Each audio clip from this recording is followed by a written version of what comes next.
پر لویو لارو او د کونړ په بېلابېلو سیمو کې دا ډول ګڼه ګوڼه اوس ښایي د کونړ د خلکو لپاره یو ښه زیری وي.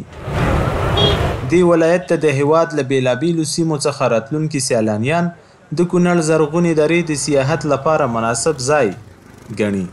په دانګام ولسوالۍ کې م چکر ووهه، دغه منظرې مو لیدې، دغه اوبه مو لیدې، چینې مو لیدې، نو ډېر خوشحاله شو زړه م پکې.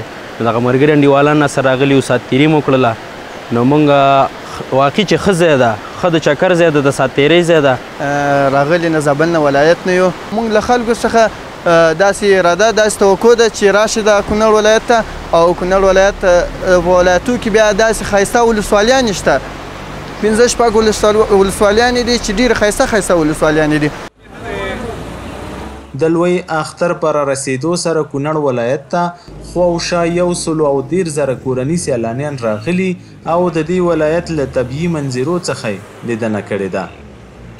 په دې اختر کې هم تقریبا 120,000 نه تر 110,000 پورې سیلانیان راغلي دي او دغه لړۍ لا پای ته نه ده رسېدلې، دغه لړۍ لا هم روانه ده.